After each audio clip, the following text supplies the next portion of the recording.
It's time for TWiT episode 270. Harry McCracken, Dwight Silverman, John C. Dvorak join to discuss the new Windows Phone, the Facebook Bing thing, and Yahoo. It's for sale again? This Week in Tech is next.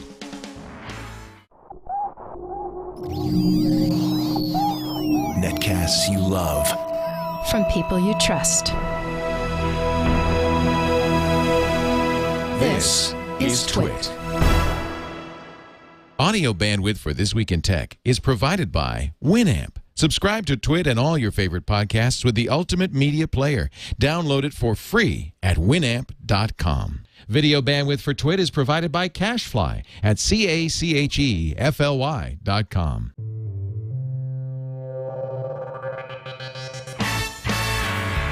This is TWiT, This Week in Tech, episode 270, recorded October 17th, 2010. Fractal Rock. This Week in Tech is brought to you by Carbonite Pro. With prices starting at $10 a month, all your Office PCs can be backed up safely and automatically. For a free trial and to learn more, visit carbonitepro.com. And by Squarespace.com, the fast and easy way to publish a high-quality website or blog. For a free trial and 10% off the lifetime of your new account, go to squarespace.com/twit and use the offer code TWiT. And by Ford and the new 2011 Ford Edge. It grabs attention as well as it grabs the road and features available My Ford Touch to connect you to your vehicle in a new and innovative way. The 2011 Ford Edge. Drive one this week at a Ford dealer near you.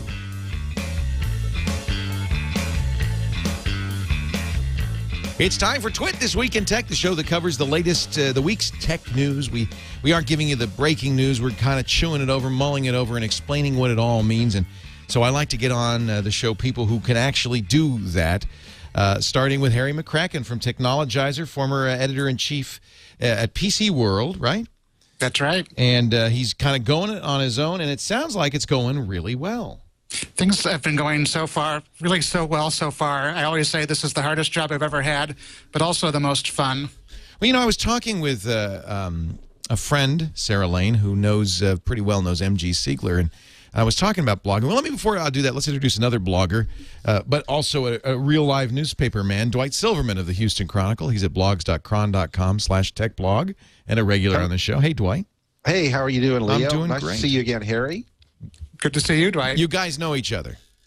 Oh, yeah. We've hung out at CES, and we interact on Twitter all the time. The tech journalist world is a small world, which is fun because we all know each other, and when you go to conferences, that's what used to be great about Comdex is you'd see people once a year that you know, and it was always so much fun. Although I'm not sure I would describe in the chaos of the CES press room that it's a small world, or at least it's a very compressed world. Not anymore. Yeah, that's true. But I was talking with Sarah about her friend MG Siegler, who writes for TechCrunch, and you know, the world of the newspaper man was, you know, you could take a weekend off. You'd have assignments. You'd have a beat. You didn't have to work 24/7, right, Dwight? I mean, it's my imagination anyway. There was a hierarchy. You had copy editors, you had editors, you had an assignment desk, and so you weren't. It wasn't all on your shoulders, was it? Well, to a certain extent, you were always on call. I mean, no matter what beat I've done, I've always been, you know, ready to jump in if something happened. Right. Yeah, but that's the fun of it. If you're covering news, I remember we had you on, and there were was it tornadoes or floods going on in Houston, right? And you said, well, you know, acts of nature allowing, I'll be able to do it. That's fun, though. That's the fun thing about being a news person is when there's breaking news, you cover it.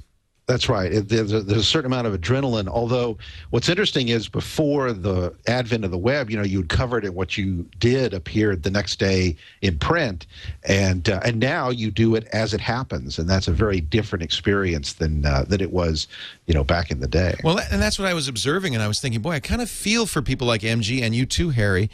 Now MG works for TechCrunch, but it's very much like you're on your own. You know, you don't have a quota apparently at TechCrunch, but boy, if you don't publish every day, if you're not constantly on the story, you know, you're going to be shunted aside. And Harry, you're pretty much the guy at Technologizer. Well, right? I do have a few other folks who write for me, but You know, I spent most of my career doing monthly computer magazines, which are the worst possible training ground for the web because, you know, we literally would work on an issue sometimes for 6 months from the time we came up with an idea until the time we shipped it out the door. And we made everything perfect.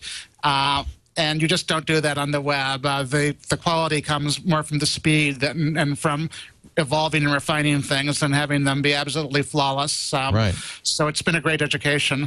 Well, MG and Sarah took the day off yesterday to go to a concert on Treasure Island in San Francisco, and I knew, I could just feel how anxious MG would be. That what if something happens? I'm out of touch. I've got to be here. Nowadays, being a blogger is a 24/7 job. Not too long after I started my site, it was Labor Day in 2008. And the news leaked that Google was doing the Chrome browser. And that was perfect for bloggers because the people who have real day jobs working at large media companies had the day off. And so they did not leap on the story of Chrome, which was pretty huge. And even though it was theoretically a holiday for me, I did leap on it. And that was one of the kind of a seminal moment at the start of my site because I had the story earlier than most people simply because I don't get to take the day off. There's got to be a burnout factor, though, too, right? It's a challenge. I mean, my goal is not to write the most stories. It's to write stories that people care about. And I think ultimately that's a better path to success, and it's also a better path to not killing yourself. If you just try to grind out 30 stories a day, you will kill yourself, and the stories won't be very good. Right. I mean, I just feel like, not to slime Mike Arrington, but anybody who runs a big tech blog is just kind of going to burn those kids out as fast as they can, and then the next group comes in. Hey, look, MG Siegler does a really good job, by the way, of doing a lot of stuff, but doing really good stories. He's one of the few people who seems to be able to do both. I agree. He's a great writer. He's very insightful, and he publishes not just every day, but you feel like he's publishing every hour. Like if there's a story, he's always on top of it. He's on top of it. Yeah. And he also, I just checked his Twitter page, and it's no longer there, or maybe it was somewhere else. But he used to have a tagline under his Paris Lemon name that said "Blogger for Life." Yeah, and that sums him up pretty good. Yeah, he might have moved from Paris Lemon to MG Siegler. I don't know. No, he's still there. He's still there. Yeah. Yeah, he's still there. Anyway, I don't know how we got into this. I just thought how much has changed. And Dwight, you're a good example of somebody who's had to move from news, and actually both of you are. Moved from newspaper or a magazine reporter to this new fast-paced world of the blog, and it's very different. Now, here's a guy who hasn't changed a thing. He's the same old curmudgeon he always was. John C. Dvorak, welcome. Hello, everybody. John, in a way, I mean, because you wrote so many columns, a column a day at one point. You, in a way, were kind of a proto. I can do a daily column. It's not a problem. You're kind of a proto blogger. I mean, you were, and unlike a newspaper guy who had editors and a hierarchy, you've always been you're on your own. Nobody tells John C. Dvorak what to do. No, generally, I mean, they will kill stuff once in a while. Really? Well, it does. Come on. Right. Know what my audience is, and it's unusual, but it's happened in the past. Have you ever had a story where you knew it was a factual, but they just didn't have the guts to publish it? No, not really. I mean, I've had the incidents where when I was writing for Forbes, for example, which has layers of edits, and actually I wrote for the New York Times freelance articles, and you have to sit there with the editor who's going through the database to make sure that your usage is okay, that somebody else has done it before. I remember doing this one article, and I used the term hitting on, referring to the action at Comdex where the showgoers were hitting on the booth babes. And so the editor and I are going, oh, hitting on. I don't know if that can be used. That's very colloquial. So she goes into the database and she says, oh, bonanza, Frank Rich has used the term, you're good. Validated by Frank Rich. But I'm wondering who's checking Frank Rich. I guess nobody at some point. He can say whatever he wants. He can do whatever. He's like a definitive guy. If he writes hitting on, they put it in. Yeah.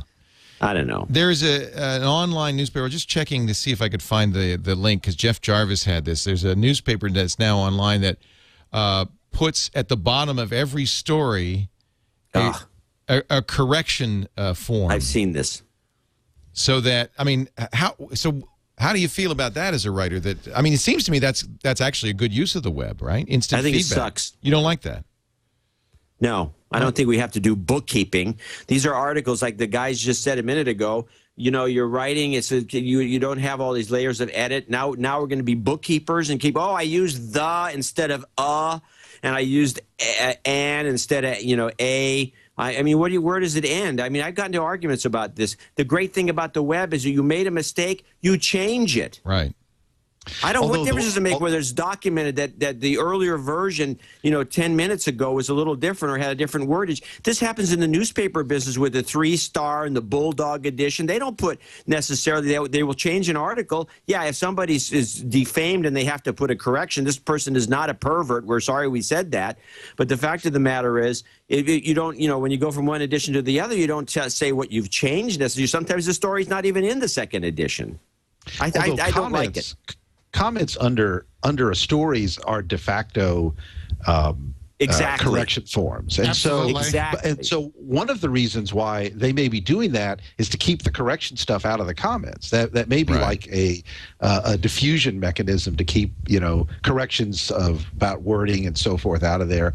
But one of the things, if you're a good, I've talked to editors about this, and that's not the reason they're doing it.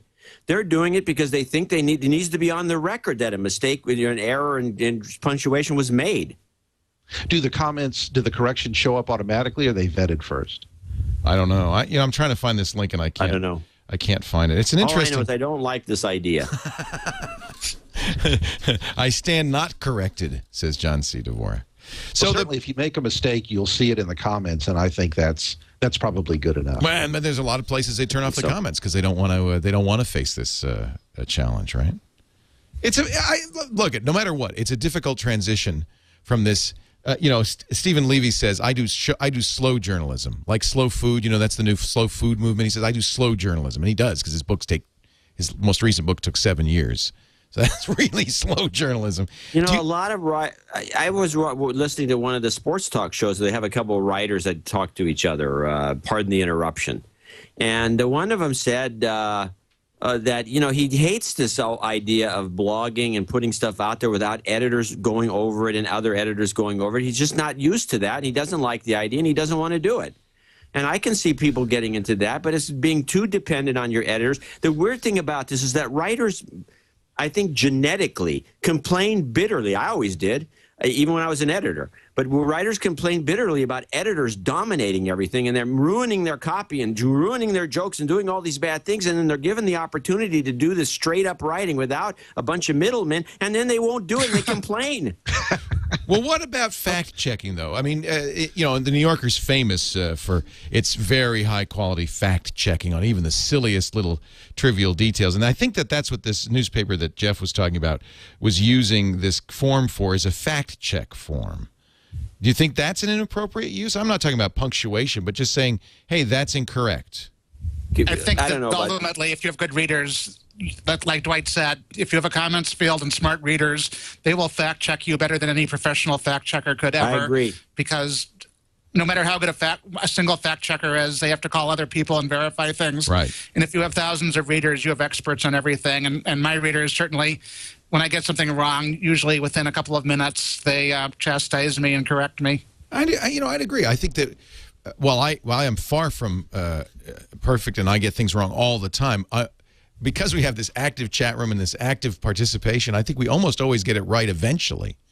And let me say something about fact-checking, and I think the guys will back me up on this if they've done any writing for the national press. When I started off, fact-checkers were everywhere. Especially throughout the 1980s. By the time the 1980s ended, and the collapse had already begun, and it really before the web, the newspapers and magazine collapse had begun. thanks to television mostly. The fact checkers were the first guys to get fired. It's like firing the makeup people at Tech TV. They're the first to go. Yeah, they were. And the result is, as you see, not far from salubrious. And at some point, there were no fact checking. There was no. The editors would do a little minor fact checking and say, you know, I remember this, but there was no. There used to be serious fact checking where they would go out and call people, and that died at least 20 years ago. I found the link. This is Jay Rosen, actually, put this on his Twitter. And it's the Litchfield County, Connecticut Register Citizen. So it's a very small local paper.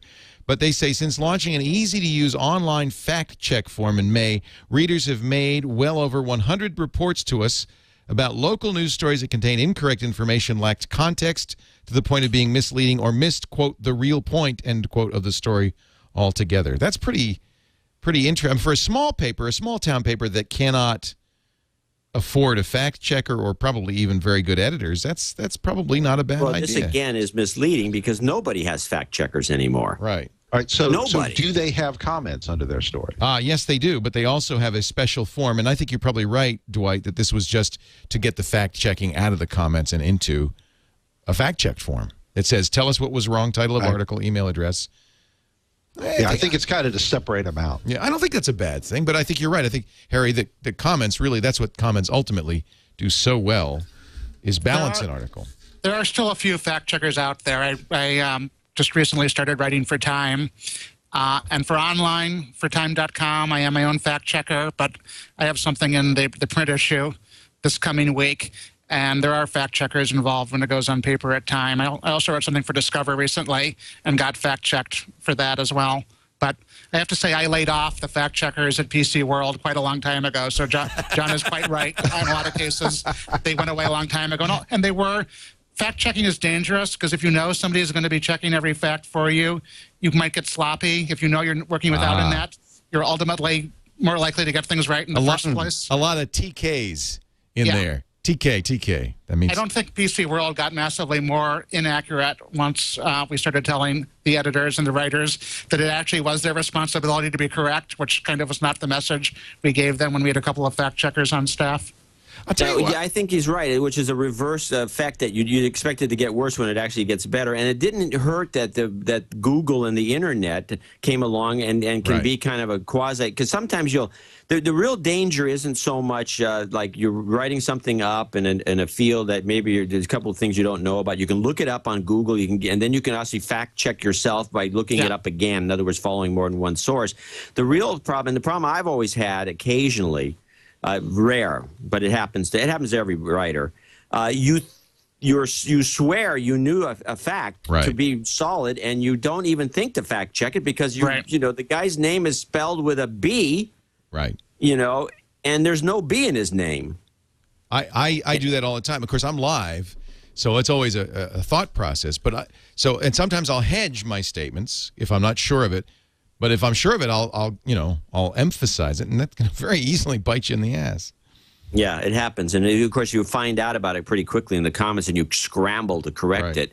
Right. And of course, the good gag, I don't know if Dwight ever does. I do this on the blog occasionally. It's kind of funny.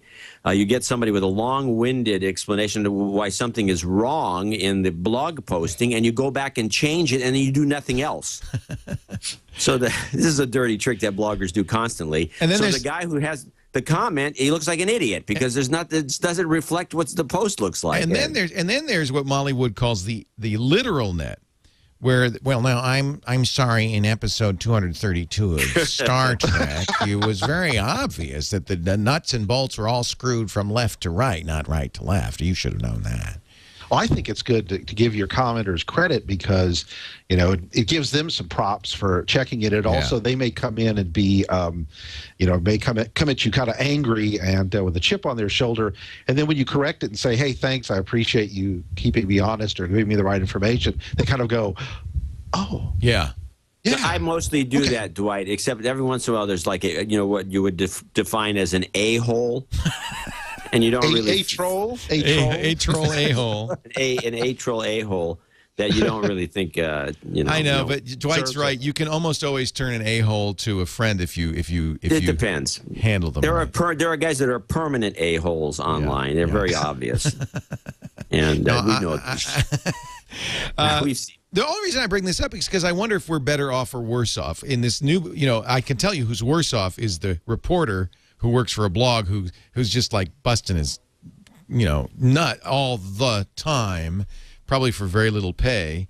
But Harry's got it right. Harry's got it right. You do the stories that people really care about. You don't just do something necessarily because you have to be on top of it. I have editor duties as well as writer duties and some management duties, and so I can't do every story, so I try to pick very carefully in tech blog ones that I think the majority of people will be interested in, or are generally just the most interesting.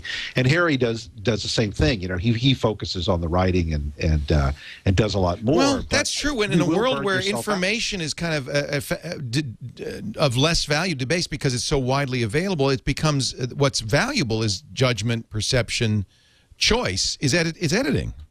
Right, and that's one reason why I do my link posts. The link posts are kind of here's everything that happened, in the tech news, and you can come here and find people who are writing in detail about it and probably are smarter about it than I am, and then I'll pick one or two and focus on those. And I think that's kind of, it's the Jeff Jarvis, do what you do best and link to the rest. Right. For the last few months, I've been doing a lot of posts which are maybe 1 to 3 sentences long. I noticed that. They're just there to hand off the reader to somebody who's done something that's long and interesting and says it at least as well as I ever could. And that works really well. My posts tend to be either really short and simply say, here's something fun elsewhere, go read, or I'll do hundreds of words in a lot of cases. That's what blogs used to be, right? Is collections of links. And it's really liberating to know that you don't need to try to do everything. You just need to do the things where you actually can add value. Right. And other than that, just hand people off. We're going to talk about the new Windows Phone. Harry was there. You were at the event, and also a big Facebook event. There's been a lot going on this week. There's lots to talk about. I'm so glad we've got this panel. What a prestigious panel of experts here. Harry McCracken, former editor-in-chief of PC World, now at technologizer.com. Dwight Silverman from the Houston Chronicle and the tech blog at blogs.cron.com. John C. Dvorak, who is, of course, John C. Dvorak. And you need no introduction. What were you doing there? Was that a little hand gesture? Yeah, okay. Aye, aye, Captain. Aye, aye, Captain. Before we go on, though, I do want to talk a little bit about our friends at Carbonite and their new creation, Carbonite Pro for small business. If you are a small business and you do not have a disaster plan, you are headed for disaster. Let's face it. Think about all that data you've got on the computers in your office.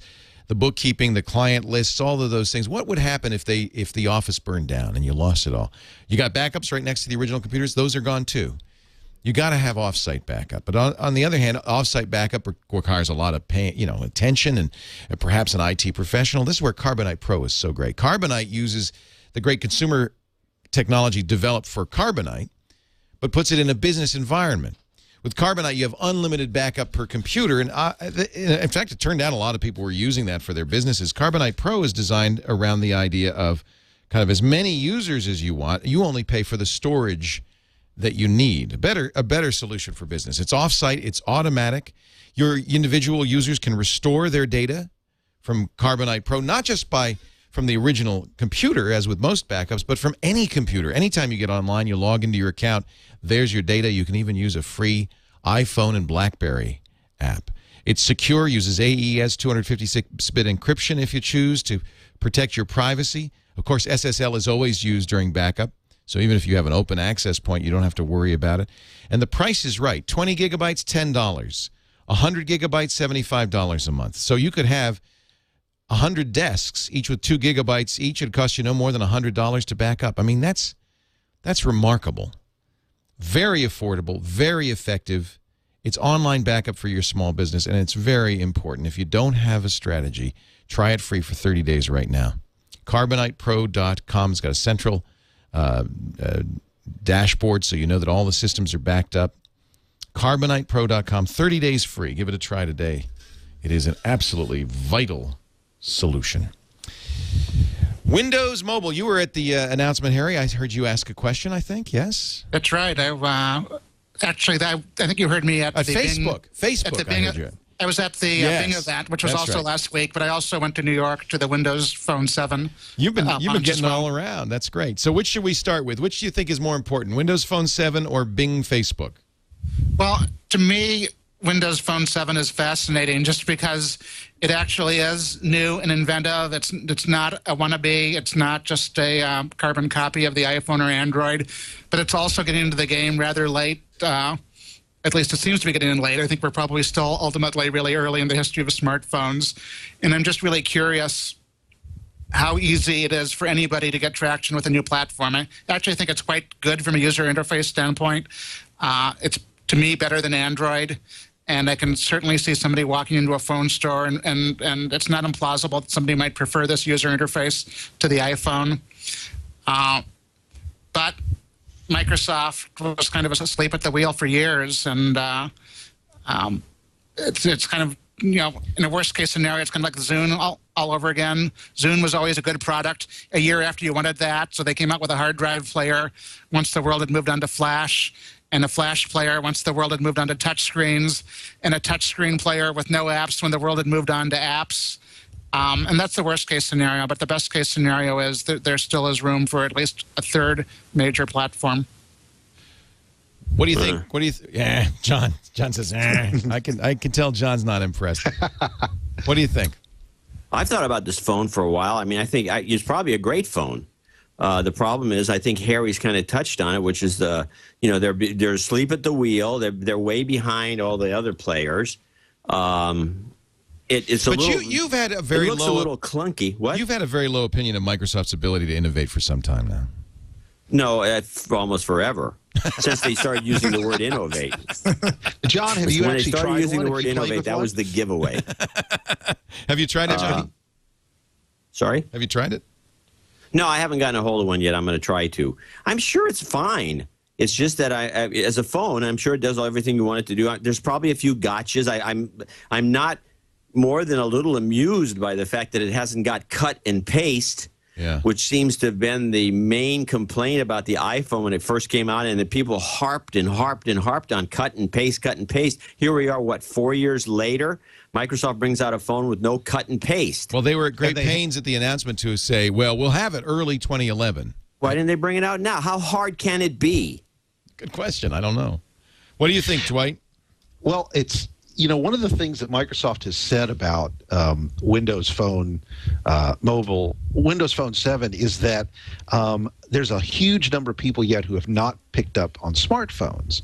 And they see this as a lure to aimed at people who are still using feature phones. The problem is that they're still marketing it with the pricing that is typical of Android and the iPhone. It's still going to be a $200 phone and the various data plans. And one of the reasons people are still holding off and holding on to their feature phones is that they don't have those added costs. And I think if Microsoft really wanted to lure that huge base of people who haven't bit yet, they would lower the price both of the hardware and work with the carriers to make the data plans less.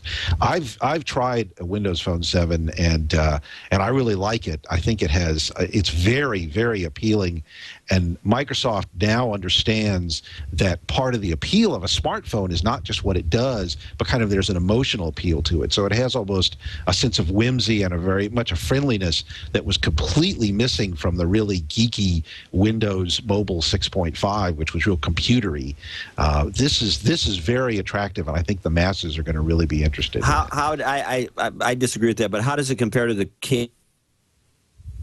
To the Kin, yes. The Kin, yeah. Oh, it's amazing that the same company came out with both products in the same year, because the Kin was just totally out of contact and out of touch with anything anybody would want, and Windows Phone 7 is way better than that. And I can't quite see why they couldn't figure out that it was not worth doing the Kin, and they should have just put even more effort into getting Windows Phone 7 out quickly. Harry and Dwight, correct me. This was my impression. I haven't touched it yet, but just looking at what I've seen and looking at the ads, it looked like one thing that was very different from Android and iPhone was that it's not so app-centric. You know, Android and iPhone, really, you live in the apps. You don't do anything that's not inside an app.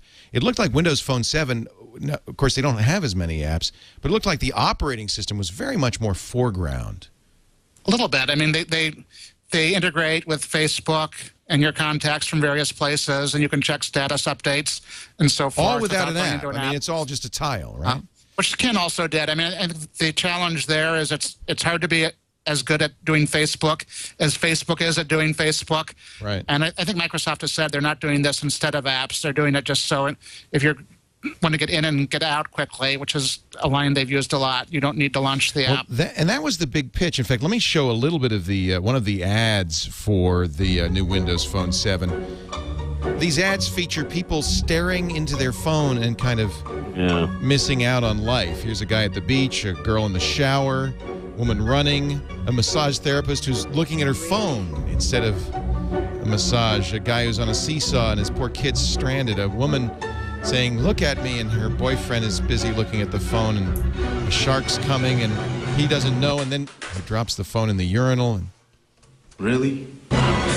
he's on a roller coaster. She runs into somebody. He sits on somebody. She walks into somebody. She falls down the stairs. He's at a wedding, but she isn't. Surgeons looking at phones. Really? It's time for a phone to save us from our phones. I think this is a Windows Phone. very Designed to odd get you in campaign. And out. Well, and you back know, to like life. you said, I actually did a column about this ad. And Yeah. like you said, Leo, and I quoted you in this column. You should pay more attention. I quoted you in this column saying only Microsoft would highlight its competition in an advertisement. Yeah, you don't see a And what Windows the- Phone in that ad. No, you're just seeing these great. But what's really kind of sick about that ad is the fact that Microsoft doesn't recognize that what they're exhibiting in that ad, which I believe is true, it's a bunch of people preoccupied with their phones, and we see it all the time, is that this is a major societal trend. They're not going to buck it because, I mean, people aren't using these phones so they could get in and get out and get on with. They're engaged. The phone is engaging them. It's consuming them. That seems like the phone's doing its job. And the phone, in terms of marketing. Yeah. So This phone, Microsoft's the Windows- missing the point. the Windows Phone 7 interface is pretty engaging in and of itself, and I can see people still walking around like this, staring at this phone. It's a lot of fun, but what Microsoft is also saying is, our phone isn't as interesting as this. You'll be glad to stop looking at our phone. Yeah, our phone sucks, is basically the message. Well, I don't get it. Why is Microsoft so bad at advertising? I mean, first the churro, and then I know this. why.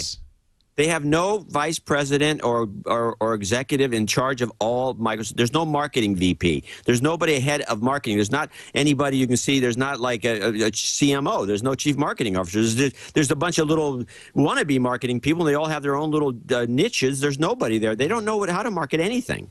On the other hand, I think that this will resonate with people. Everybody's sick of the morons walking, in front of traffic because they're so looking at their phone. I mean, that is also a cultural phenomenon. Maybe they've decided, well, this is so annoying. We're going to buck the trend. Stupid. I think they are catering to non-phone geeks. I mean, if you look at the percentage of Americans who have smartphones even today, a pretty high percentage of them are people who are kind of tech nerds. And Dwight's right. They're going to have to convince people to spend $200 plus $80 or whatever a month, which for a lot of people is still a pretty high price tag. But I think they are looking at the great untapped market of people who aren't doing this at all yet. But that's an interesting market to go after. That's the market that's using a phone with a dial pad on it. No, but they're using a regular old-fashioned cheap phone. It's like a little throwaway. Yeah, they're using razor phones or, Yeah. Well, they don't want phones these they got phones. for free. So is that, in a way, Microsoft saying, well, we really can't compete against the Android and iPhone, so we're going to go after the unwashed masses who don't want that phone? I am reminded of a story. So my all-time favorite product was this product that WordStar came out with, which had some crummy name, is Easy Word. I can't remember the exact name of the product, but it was just a brain-dead word processor that was just a horrible piece of crap.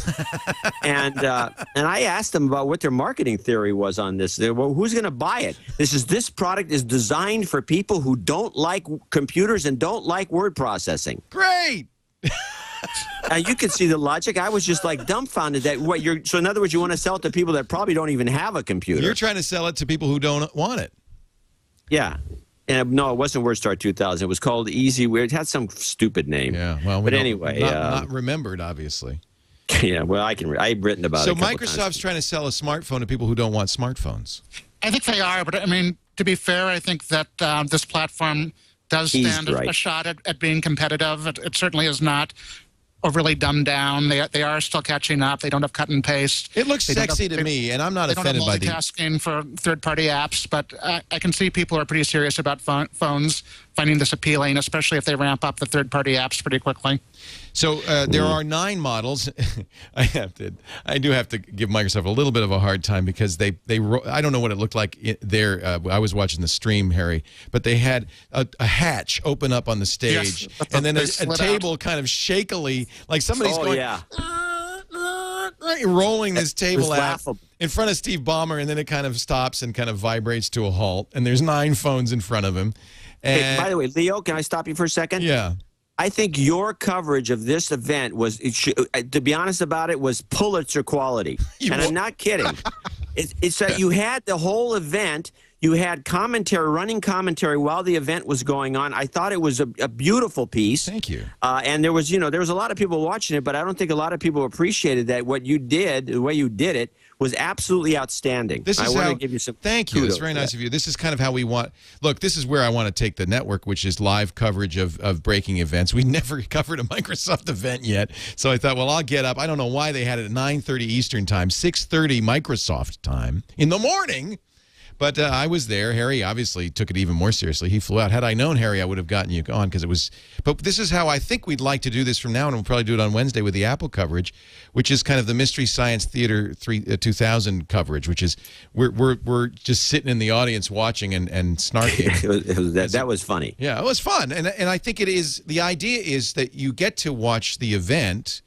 And, of course, if you want to watch the event, you can watch the stream clean. You don't need us. But to get some background as you're watching the event. So that's our goal. I don't know if it was the best thing we've ever done, but I think that is where we... It's one of the... I really enjoyed it. Thank you, John. So, Leo, on Wednesday, there's the Apple event, the Mac... Yeah. Back to the Mac event that they're going to do. And I haven't heard if they're live streaming that or not. Do you know? I don't know. I hope they do. They did the last one. They did the last one, which I think was a response to the fact that the room is full of live bloggers, and you just might as well, Apple, I think the idea for Apple was initially, they did stream initially, then they stopped a few years ago, and I think their idea was, we want to control it so that when we put out the video, it's nicely produced, and then they realized we can't control it because there's too many live bloggers doing it anyway, and then there's this moron Leo who actually turned his laptop around and streamed it, so we better just stream it ourselves, kind of preemptively. I hope they do stream it. I do too. When they don't stream it, the most important thing I do is kind of tedious, which is to report price tags and exact specs and so forth, which is kind of boring. I'd much rather that Apple took care of that stuff and that I could do commentary and analysis and the stuff you're not going to get otherwise. Yeah, I agree with you. So you'll sit in the audience. You're one of the live bloggers. You'll sit in the audience. You'll live blog it, and people will refresh Technologizer over and over again. People Actually, they don't have to. I use Cover It Live. And, I love Cover It Live.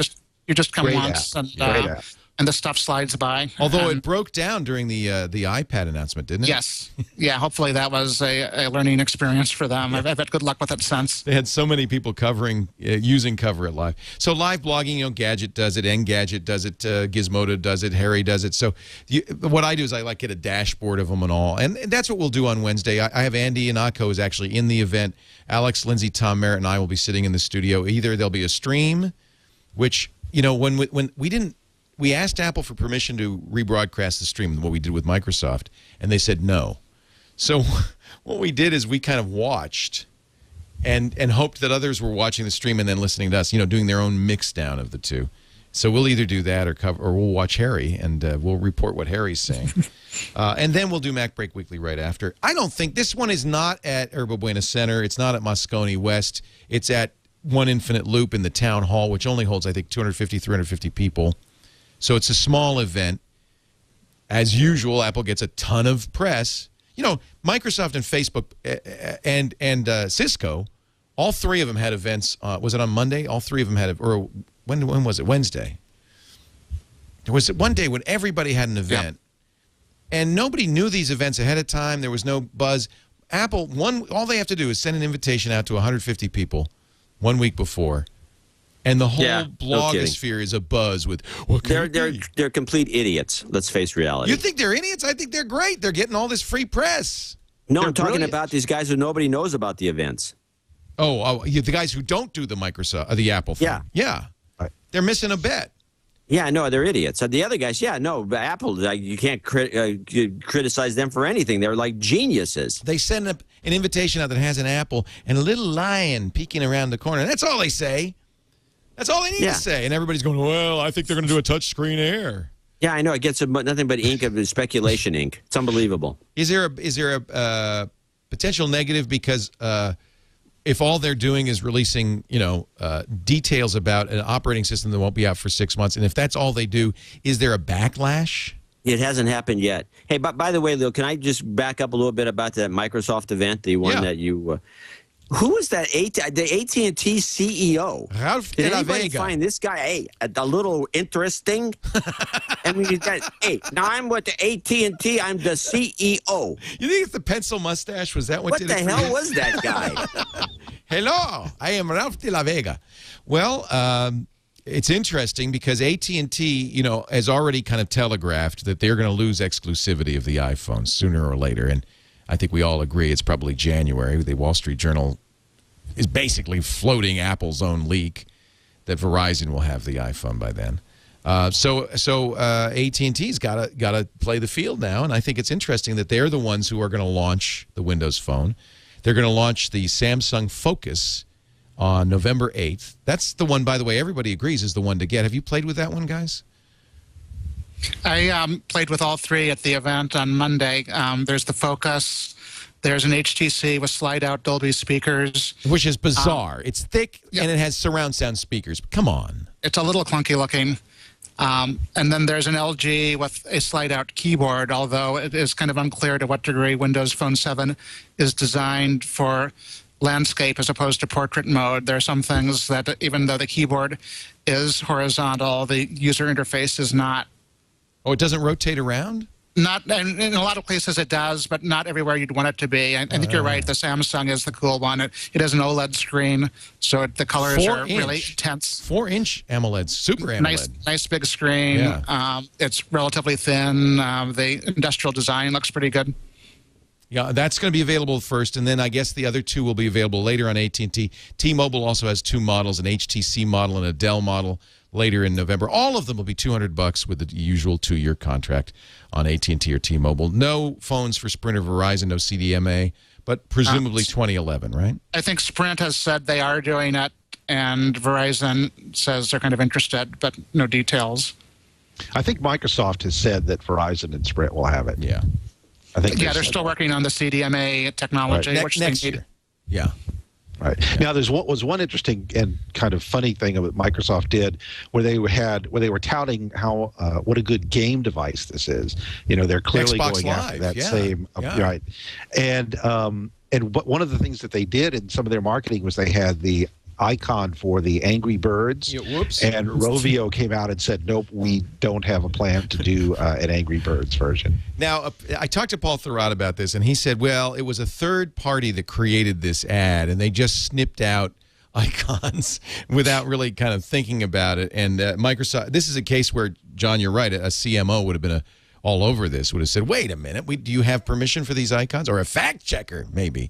And Rovio was quick to tweet no. But on the other hand, if the phone's a strong platform, that Rovio's already got Angry Birds. In fact, a huge success, Angry Birds for Android. It came out this week, and they didn't offer it on the, oddly enough, they didn't offer it on the Android marketplace. They offered it on the GetJar marketplace and immediately brought the GetJar server down. So they moved it over to Google's Android marketplace, and they're claiming 1 million downloads of Angry Birds in the first day. Did they leave it free on the free. Android marketplace? It's ad supported. It's got AdMob ads in it, which I'd prefer to pay $1.99 and not have the ads, to be honest. But I think they're doing an experiment because it is not free, but it is ad free on the Apple platform. It's free ad supported on the Android platform. It's an interesting experiment. I think these guys are pretty sharp. They've made a lot of money, too, because they've got an iPad app that's also the #1 app on the iPad. So, all right, let's talk about Facebook and Bing. And then, John, you'll be happy to know that Yahoo is for sale again. Yeah, well, actually, I wrote about it in a Friday Market Watch column. I know you did. Of course you did. But who'd have thunk I think it's becoming a joke. Yeah. It's just it's kind of like one of those stories that just doesn't die. Ever. But before we get to that, you may smoke them if you've got them, gentlemen, because I want to talk a little bit about Squarespace.com. No, you can't smoke. You're underage. Squarespace.com. It's the place where exceptional websites begin. If you've kind of thought, well, I'd like to try a blog or a web page, or maybe you have one, but you're not really thrilled with the service that you're using. Perhaps they put ads on your site, or there's, you're self-hosting and there's all sorts of security updates that you have to apply and you have to check all the time. I want you to take a look at Squarespace.com. One of the things that Squarespace does, it's a combination of hosting and software.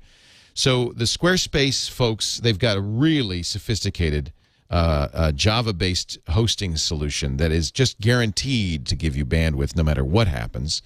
I've never been able to bring a Squarespace site down. We've aimed all the big guns at the TWiT army at it, and nothing.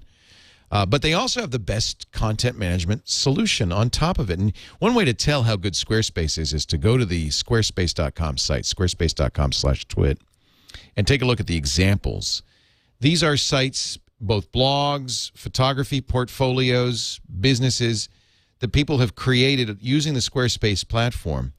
And unlike other solutions, no two Squarespace sites look alike. You start with their great Squarespace templates, but you're completely able to customize so that Squarespace site, it reflects you. This is a photography portfolio I'm showing right now. Just fantastic. A lot of photographers use Squarespace. You start with their beautiful templates. You can drag and drop, so you can make it look, without any design training or background, you can make it look fantastic. You can add forms. You can add portfolios. And then if you know CSS, if you're a JavaScript or CSS wizard, well, the sky's the limit. Anything you want to do, you can do. I think Squarespace is remarkable. I want you to take a look at it. You could try it free for 2 weeks. And when I say free, you don't even need, there's no obligation, nothing. You don't even need a credit card. Just go to squarespace.com/twit. And right there on the front page, you'll see a big button that says try it for free, no credit card required. And all you have to do is name your site, give it a password, an email address in case you forget the password, and then do the CAPTCHA. You're done. You've now got a Squarespace site, and you've got it free for 2 weeks. You can even, and I like this, import all the existing data from your site right now. If you've got a blog or a website, it supports all the major APIs, including Movable Type, WordPress, TypePad, and Blogger, which means almost any site can be imported right in, including all the comments. They've got a great iPhone app. Makes it really easy to not only post but moderate comments and see your stats. Like, I can go on and on, but I just want you to try it right now. Go to squarespace.com, set up a site for free. If you decide to buy, sites start at $12 a month, and you'll get 10% off for the life of your site with the offer code TWIT. Squarespace, it's the secret behind exceptional websites. Squarespace.com. Use the offer code TWIT to save 10%.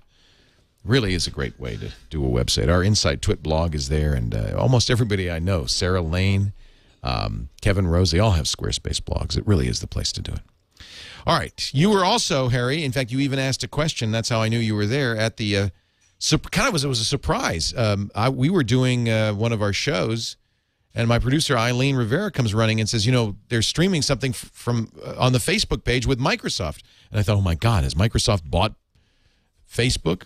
Well, they already have a they already own a chunk of it. Yeah, 5% stake in it. And this was a Facebook Bing thing. Is it a big deal, or is it a minor thing? I think it's a medium-sized deal in terms of the benefit now. Now, if you search on Bing, it will do a module in a lot of cases. It shows stuff your friend liked and whatever you searched for. So if you search for cars, and your friends have given a thumbs up to articles about cars somewhere, you might see those. You'll see restaurant reviews they liked and so forth. If you search for a name, it will try to look at your network of friends and their friends to get you the person you were searching for.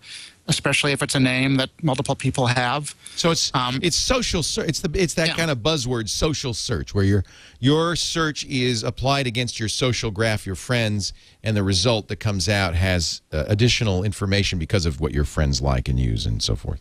I think the long-term potential is more interesting because the better they get at kind of weaving this into how they figure out whether something is relevant to you, the more interesting it is. One thing they talked about that sounds interesting, which they're not doing yet, is if you search for restaurants and they look at Facebook Places to know which of your friends have actually checked in at a restaurant, they'll say, well, if that friend has actually been to that restaurant, they probably know more about it than somebody who hasn't, and so that person's opinion gets more important.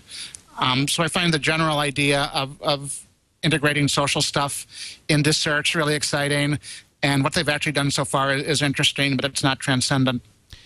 Any privacy concerns with this? Yes. I mean, a lot of the questions in the audience were about that. Basically, it's turned on by default. It's not something you need to opt into, but they kind of do a balloon the first 5 times you go to Bing that say we're doing this, and in that balloon there's a one-click opt-out option, and you need to be logged into Facebook for it to happen at all, and nothing goes the other way. So Facebook doesn't know anything about your Bing searches, even though Bing knows about some of your activities on Facebook.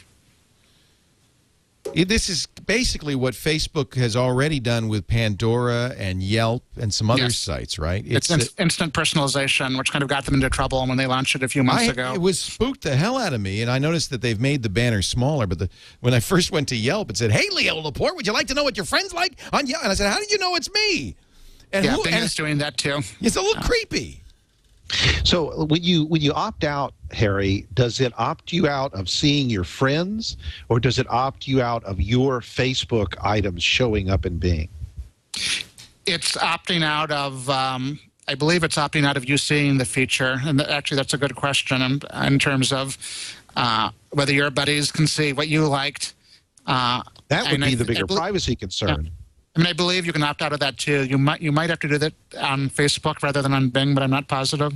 One of the things somebody asked is, well, if I search for an illness, and then my Facebook friends like on the 3 of these articles come up, it's like revealing to me that my Facebook friend has this illness. Well, Mark Zuckerberg was at the Microsoft event, and he said something which to me, is correct, which is the act of liking something in Facebook is saying, I want other people to know about this. So if you want to keep something confidential, don't like it. Don't like it. And that strikes me as reasonable. He made a point saying, we're not putting anything on Bing that you couldn't find out just by going to Facebook. It's only the stuff that people have published publicly for everyone. So if you go to Facebook, even if you don't have an account, you can see all this data. And it is all about what you're liking. And so I think essentially if you don't want people to know what you like, then don't press that like button anywhere on the web and you'll be fine. There is a creepy factor, though, isn't there? Regardless of, Mark can say over and over again, well, it's nothing that people don't already see. Bing isn't sending us any information. And my rational mind goes, okay, so that's fine. But there's nevertheless this visceral creepiness that it feels like it knows something about me. People are still getting their heads around it. I mean, also, this is a 3-way integration because it involves Bing, it involves Facebook, and it involves all these other sites that have the like button, of which obviously there are vast numbers, including technologizers. So you might be on Bing, which is using Facebook to show you what your friend liked at CNET or Yelp or Urban Spoon or something. And I think that's kind of new, the fact it's not 2-way integration, it's 3-way.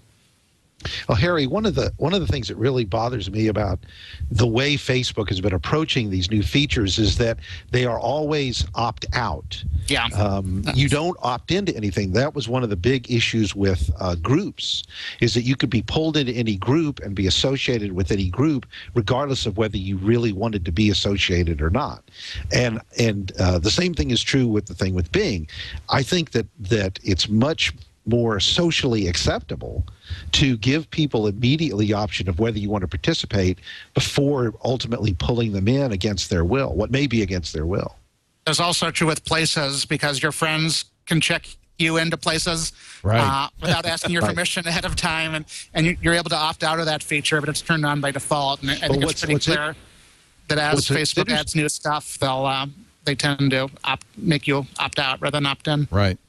I was not able to find in the in Facebook settings after groups launched anywhere in the privacy settings a link where you can say generally don't let people you can't. pull me in groups. Yeah. That's kind of weird to me. I would have thought groups is another one that that's freaked people out. And again, Facebook's response is the same, which is, well, only your approved friends can add you to a group. So you shouldn't have a friend that would do that mischievous thing to you. It's almost as if Facebook has a view of how you should be using Facebook. And as long as you adhere to that view, you're okay. But should you do something like Jason Calacanis did, which is friend everybody who would ask him up to the limit of 5,000, that's how Jason got added to, and by the way, Mark Zuckerberg as well, got added to a NAMBLA group. Still hilarious. Come on. You'll love the that, funniest don't you? thing ever. You'll love that. Well, that was done by a friend of Mike Arrington's who set it up just for that purpose, to kind of show what would happen. That was actually set up to do that, to make that point. Great gag. Oh, anyway. I think this is the big issue, is that there's a little tiny bit of a big brother thing going on Facebook where we know what's best. You know, I keep hearing Mark say things like, well, we know you want to connect, and we're just doing what you want. And that's... Facebook, more than most large companies, is willing to tick off its users. I think Mark Zuckerberg is very confident about his vision, and he thinks we'll all follow along, even if we haven't yet. And, you know, over and over again, when they really get people upset, they do backpedal a little bit. But they clearly would rather push the envelope than to do something that nobody's going to get upset over. So it's the story that just won't die. This is from Mashable in the Wall Street Journal. AOL and several venture capital firms are in talks to buy Yahoo. John, you believe it? Well, I believe that no. I mean, I think there's a rumor going. There's a couple of rumors going around. One is, of course, that Microsoft's thinking about it again, and another one is that AOL is going to do a deal, and the other one is some private equity companies are going to buy them up because they're worth so much money. And the whole thing doesn't really sound right when you start really looking at it, because the economy is not what it used to be. There's a lot of issues. I outlined most of this in that column in Market Watch, and then kind of just walked away from it. But I also think that, I don't think it's possible for AOL, which I think the best rumor is AOL and Yahoo getting together, because it could be called Ahoo, which would be funny. So for that reason alone, I think it would be cool. Ahoo? So, but, the culture, the clashes of the culture. I mentioned the fact that, both these guys are kind of out of touch with the mainstream, what's really going on, and they're neither one are considered hip and happening. We've done this on this show a number of times. You've done it, Leo. Others have done it, that if somebody comes out with an AOL email address, they're seen as losers. Right. And out of touch, and these kind of images, which are they're plaguing both companies. Yahoo's the company that can't do a buyout of anybody. They got a bunch of bonehead companies they bought. They don't know what to do with them. They buy broadcast.com for $3 billion, and they drop the ball on that. I mean, these are not. I don't see that. These are not cherries, waiting to be plucked. Either one of these companies, they're kind of old-fashioned. But let's not forget that Yahoo is publicly held. The investors were, I think, a little perturbed that Jerry Yang did not sell to Microsoft. They wanted that $31 a share or whatever. Which also is another mistake they made. They could have gotten out smelling like a rose. Although I stick to my original thinking, which is this never would have got past the Justice Department. Right. Well, I guess, it does depend. Although AOL and Yahoo right now are really content companies. Yahoo doesn't even do its own search anymore. Bing does the search. So they're aggregators of blogs, of content. Isn't that what AOL has become? AOL, I don't think so much with Yahoo. Well, I don't know. OMG, I look at all the properties that Yahoo owns. Lots of groups. TV.com. OMG. TechCrunch now. Yahoo. When did AOL get the purchasing power to even think about buying Yahoo. I know, where do they get the money? It'd be leveraged. These are leveraged deal. floundering companies. They get lots of help. Floundering companies, and it'd be like tying two drowning people together and hope that together they can swim. So here's maybe a more credible story that came out in Bloomberg. What do you mean more credible? Not than yours, than the Mashable story, or the Wall Street Journal story. According to Bloomberg, they've talked to 3 people familiar with the matter. Doesn't that mean they're in one of the 2 companies? It doesn't mean anything. Okay. It's like you shouldn't do that. Tell us who they are, or don't tell us anything. According to 3 people who are familiar with the matter, Yahoo is working with Goldman Sachs to help defend against possible takeover attempts. While the Sunnyvale company has not received an offer, Yahoo has been working with advisors for about 2 weeks to field any such approach. And they've talked with private equity funds, including Silver Lake, about a possible bid. I don't understand. If they haven't talked to anybody about a takeover, but they're talking to Silver Lake, isn't that... About a takeover. About a takeover. Yeah. So there's a contradiction in that sentence. I do think that Tim Armstrong is the head of AOL, is a smart guy, and it's not inconceivable that he would do a better job than Yahoo is doing at figuring out a vision for Yahoo. Because if Yahoo does have a clear idea of what Yahoo is, they're not doing a good job of explaining it to the rest of the world. Since the Microsoft offer, Yahoo has lost half its value in the stock market. Yeah, but that's largely due to the fact that the economy collapsed right after that deal. Microsoft offered nearly $50 billion in 2008. Now they're talking, the private equity funds have weighed raising $10 to $12 billion. Maybe that's why AOL can afford them. I mean, it's a fire sale. Well, AOL is like a $2 billion company, and Yahoo's a $20 billion company. It should be the other way around. There are ways of doing these deals. I mean, it's not like the first time something like that's ever happened. It'd be a merger more than an acquisition, you think? Yeah, it'd be a merger. Yeah. Reverse merger. Reverse merger. Wow. That's what AOL is thinking, at least. They don't want to sell themselves to Yahoo. But they do want to figure out a way that even though they're much smaller, they end up controlling the combined company. A big battle between Cablevision and Fox brewing in parts of New Jersey, Long Island, and Connecticut. I have a feeling we're going to hear these wars are going to escalate further and further as they are pressured by companies like Google TV and a la carte sales in Apple. Apparently, Fox said to Cablevision, we want to double the amount of money you pay us, or more, the amount of money you pay us per subscriber. Cablevision said, no freaking way. They turned off Channel 5, the local Fox affiliate, who happens to broadcast the Giants games. Ow! And then Fox pulled its stuff off Hulu for Cablevision customers. They said, well, in that case, you can't watch Fox content on Hulu if you're a Cablevision IP address. Then they turned it back on. They're still at the table. Fox has a beef with the Dish Network, too. Yeah, there's the same thing going on with Dish. They want more money out of Dish. Yeah, and the Dish guy, the CEO there, he is... Charlie. Charlie Ergen. You don't mess with Charlie. Charlie's on the air moaning and groaning about this and calling these guys a bunch of sleazeballs. You don't mess with a guy who has his own TV show, Charlie Talk. I've been on Charlie Talk. Charlie Ergen is quite the character, let me tell you. I wonder if I could find Charlie talking about, this would be kind of fun, Rupert Murdoch. Either way, when these things happen, the customers, their customers lose. Well, that's who gets screwed. Yeah, they're not going to. Right. Yeah. Right. We become pawns, as these guys battle it out. And if you think the customer first, I think you'll end up doing right every time. Well, neither one is thinking about the customers. They both are thinking about the bottom line, which I can't blame them. And I think that as customers start moving away and start using companies like Cablevision has excellent, really a good deal on bandwidth with Optimum Online. And I think that, and I remember talking to Cablevision executives, they seemed like smart people at the time. Who said, we don't want to sell people just bandwidth. We want to sell them premium services. We can't even survive selling bandwidth. But that's what's happening. And that's what all these companies, the pressure that's on these companies is customers are just saying, well, that's fine, no problem. I'll just watch a la carte. Well, they got to change their business model. The fact is, if they can't make money selling bandwidth, they've got the infrastructure. It's sitting there. Right. It's paid for. I mean, all they have to do is collect money. You know, just send bills out. I mean, I don't see why they can't make money. Maybe if they have to get rid of some people that, you know, that have nothing to do with anything.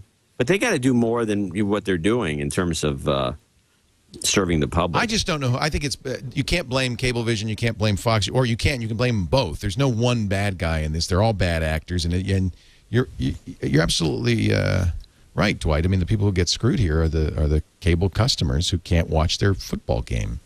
They did the last time they did this was what, the Academy Awards. Same thing happened. Right, and you know, nobody the cared other then. disturbing thing, the other disturbing thing about this is that they were able to reach into Hulu and just say, no, you can't do that. And if you think that the cable providers and the content providers are going to stand by and let things like internet services like Hulu, you know, kill off their cash cows, Right. That's kind of an example. That was just a little one. That was a small nuclear weapon. Is it a net neutrality issue? Yes. Yes, that's exactly what that was. I think the FCC Should be very interested in that. Yeah. Well, okay. You can't. If you're going to do that to us, we're going to pull our content off your internet access. Right. Is that a Fox Yeah, executive definitely. you're doing there, Leo? Yeah. You nailed it. Well, it was interesting how fast they turned it back around, and it I almost think they sounded must like, have known. Yeah, this is not a good idea. well, so you know, like a lower level senior VP .4 Yeah.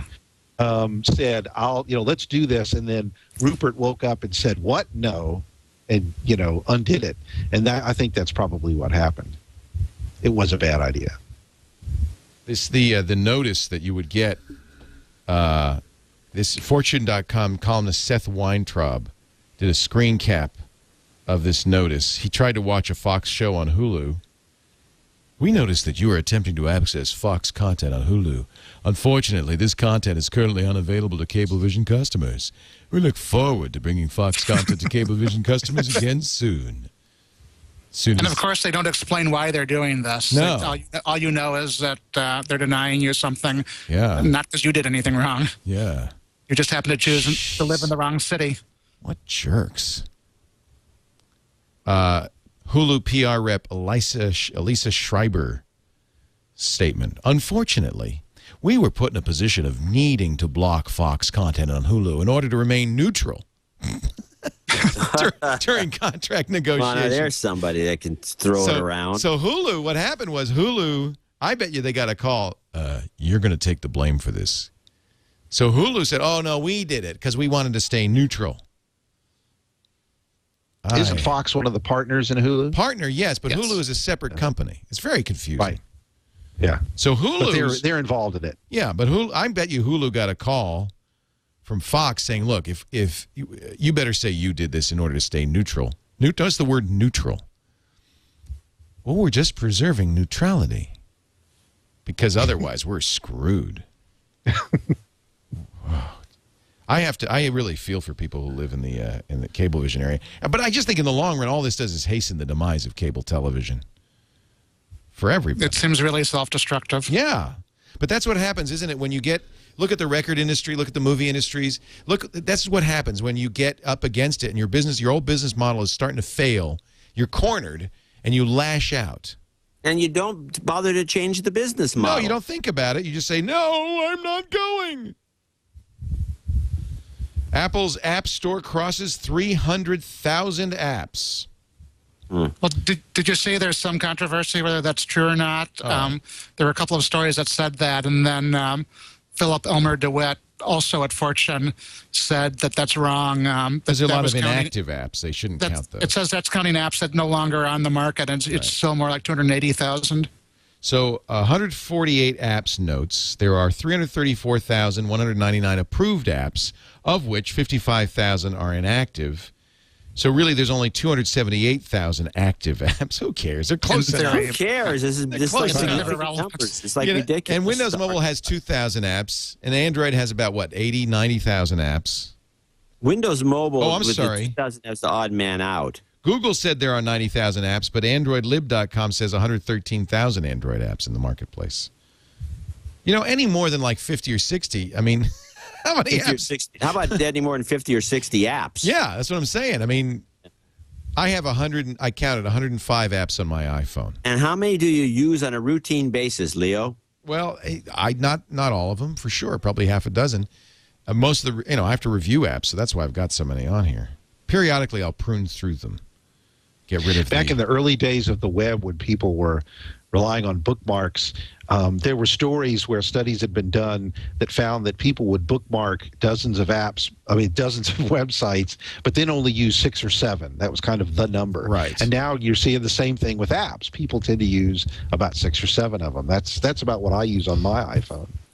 I have to admit, now John and I have a very famous bet, which I won, that I said that Apple would sell more than 5 million iPads, which seemed like a lot. At the time, I was a little nervous. And in fact, it's going to be more than twice that in the first year. And I won that bet. But now I have to say, all I ever do on my iPad is play Angry Birds and We Rule. So I don't really know how useful it is. I took last weekend. I went to see my daughter at the University of Missouri, and saw an excellent football game against Colorado. But during Mizzou football weekends, the town fills up with parents and with alumni. And we were staying at a Wingate hotel, kind of out on the outskirts of town, and it was full of parents. And in the breakfast area in the morning, where they have the free breakfast, there were 4 people at one point I counted with iPads. Yeah, they're everywhere. And these were parents. Yeah. I was astounded at this is middle American parents, and they were kind of looking up sports scores and checking the news, and people were crowded around looking at them. And I saw them in restaurants going up to on the way up there from Houston and on the way back. I was just kind of amazed, getting out of kind of the metropolitan area where I am and going into middle America and seeing iPads everywhere. Apple really's got a hit on its hands. Yeah, you go to the airport, everybody. It's almost weird if you don't have an iPad or an iPhone. And yet, I bring a laptop and people point and laugh. Yeah, what is wrong? He must be an old curmudgeon. But I'm actually saying... Actually typing here, kids, go away. What I'm saying, though, is that your fundamental insight might have been right, John, because it isn't all that useful. It's an amusement. Yeah, a pricey one at that. A pricey amusement. Do you disagree, Dwight or Harry? My first reaction to the iPad was that I didn't need to have it. I remember you were underwhelmed right. when you saw it. Right. But I use it more and more, and I wouldn't call it an amusement. It's increasingly it's becoming the primary way I read if I want to actually read something on the web or watch video. I've become addicted to the TED Talks app, which lets you watch the TED videos that have been available on the web forever. But I'd much rather sit in an easy chair with my iPad and watch these videos that way, and I learned something. I'm also addicted to Flipboard, the app that lets you look at links on Twitter as a magazine. Right. And so I find myself using it as a reader and a media consumption device. I don't like trying to do email on it. I don't like necessarily just randomly surfing the web, but I do enjoy consuming media on it, and I would be sad if someone took it away from me. Maybe what I'm really saying is that increasingly I feel like maybe I'm getting burned out. I increasingly feel like technology is more about distraction than actually productivity or creation or innovation. It's all just a bunch of shiny crap. I actually like the iPad a lot. For Okay, Harry, you're the technologizer. You defend this. I mean, I actually like the iPad for reading long things, so I feel like I don't get that distracted with that, as opposed to my computer, where I'm leaping between IM and email, and I have 14 tabs open in my browser. To me, the iPad is fantastic as a replacement for Sunday newspapers. I use it a lot more on the weekend than I do during the work week. I'm not sure why, but I like doing email on it. I think maybe just because it's kind of simpler and it's not overwhelming like Gmail or Outlook. That's the one productivity thing I do more on my iPad than any other single thing. Yeah. All right. I don't have one. But you have plenty of other shiny crap. If I had one, I'd probably be looking at porn. Well, it's very good for... Wait a minute. Never mind. What was that, Leo? We're going to be right back in just a I'm moment. going to wait for 3D porn anyway.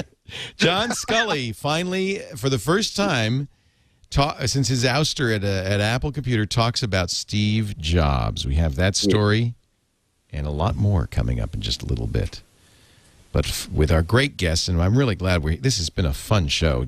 Harry McCracken from the Technologizer is here. We've got Dwight Silverman of the Houston Chronicle and blogs.cron.com and the tech blog there. And, of course, John C. Dvorak. Hey! Host of No Agenda, where he makes thousands of dollars an episode. Because, you know, after we talked last week and I was, like, stunned that people would send you $233.33 to be listed as a producer in the credits. I was just 333. $333. I was just stunned. Like, a bunch of people did that. I was so stunned. And it was funny because I think people feel guilty because I noticed that week I got a lot of big contributions. You did? Yeah. You're making millions of dollars, and they're sending you free money, and you're complaining about us and our I'm not paltry complaining anymore. I'm stopped. I just thought, I think a lot of people, because we ask for donations, and what we do with the donations is that's my salary instead of, taking a salary out of TWiT. And believe me, I make plenty of money. I don't need to, you don't need to give me extra money because you give John money. But I thought it was very interesting. I think there were at least about 2 or 3 dozen people who thought, oops. I had to give. Nobody gave me $333.33. I will say that. I was at Blog World yesterday in Las Vegas. That was a lot of fun. And one of the booths there was Ford. Ford was giving. It was kind of fun. They were giving test drives. I drove the 2011 Mustang 5.0, and now I want to trade in my 2010. I love it so much. And I drove the new Ford Edge, and boy, was I impressed with that. Ford is really on a roll. We want to thank them for their support of all of our TWiT shows. I was really glad to drive this new 2011 Edge. It starts with a great design and the exterior, and you'll see this with, I saw the Focus, the next year's Focus. That is beautiful, too. The design they're doing now, very fluid and aerodynamic. The Focus is going to be an international car, the same car all around the world. They've never done that really before. I think they've just got design down. And, of course, inside, the Edge looks a lot like my Mustang with this very clean, classic look. The instrument panel, now they use this My Ford Touch in there. And so you've got 3 screens with the My Ford Touch. You've got a big, I think it's 7 or 8 inch GPS screen, but you've got 2 small screens and one of them is a tachometer, and one of them is like a control center for your music and climate. It's so cool. Just beautiful fit and finish. They're really solid cars. It is best in class with legroom in the second row. I went back and sat in the back seat. Love it. You can get the panoramic Vista roof. That's an option with the forward panel that tilts or opens fully, plus a fixed rear skylight. So you get great, air and light in the front and the back seat. They did the same thing in the Edge that they did with my Mustang with the ambient lighting. So you have 7-color programmable ambient lighting. It's standard and limited and sport and available on the SEL. You program it, and so, some days I'm in a purple mood. So the ambient lighting is purple. Some days I'm in an orange mood. But you're not giving up on fuel efficiency. It's got the 3.5-liter TI VCT V6 engine. This is the new engine that they've done such a good job of it. 285 horsepower with unsurpassed fuel economy for its class. The Edge has an estimated 27 highway miles per gallon. They've also got the Edge Sport for performance. That's got 305 horsepower, 280 foot-pounds of torque. Sport-tuned suspension, 22-inch polished aluminum wheels. This is the one I drove. Performance tires and more. It was so much fun. We were going down Las Vegas Boulevard, and Lisa was driving the 2011 Mustang 5.0. I was driving the Edge, and we drag raced, and it was so much fun until we got stopped. The My Ford Touch, which is brand new. They announced that at CES in January. I'm just kidding. We didn't drag race. What else in here? You know about the Sync. The Touch is basically Sync Plus. So you can keep your hands on the wheel, your eyes on the road, but you get to choose your music. It also has now these 5-way switch pads on the steering wheel, 2 of them, and it's an 8-inch screen I see here. Really gorgeous. You could switch between the touch commands and the voice commands on the fly.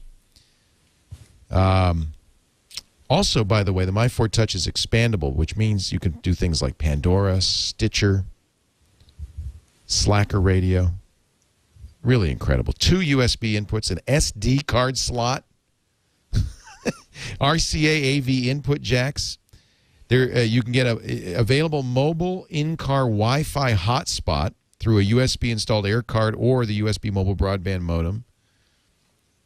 I mean, I can just go on and on. This is really... Then you know what you should do is you should go to your Ford, Lincoln, or Mercury dealer and test drive a Ford today and look at the Sync, look at the My Ford Touch. And if you're interested in a sport utility vehicle, take a look at the Ford Edge. This is the highest tech Ford out there and well worth a test drive. The 2011 Ford Edge. Looks good, drives great, great efficiency.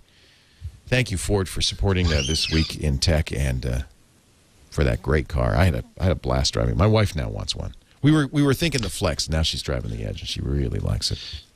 Leo, I envy you your Mustang. I love my Mustang. But now I want the 2001. Oh, you do? I love it. Yeah, it's a classic. I probably won't get another one until I get my kids out of college. Right. I know that feeling. I would probably get a new one. I love it. Then can I just make one suggestion, Dwight? Do not go to a Ford dealer and test drive the 2011 5.0. Oh, yeah? Do not.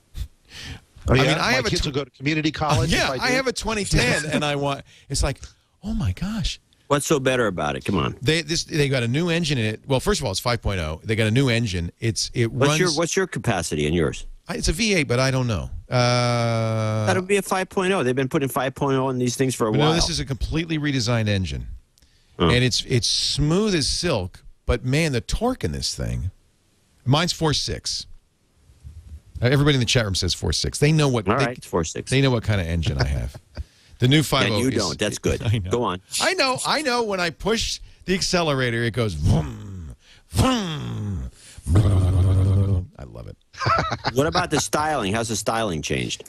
You know, I hope I can say this. I hope Ford won't take this amiss, but they went through a bad period where basically a Mustang looked like I don't know, Toyota Corolla. I mean, I just do not like the design. But that was back a few years, and that they were also having trouble, I know, because of the marketing studies that were done, that the cars were starting to appeal to women. Oh, that's bad.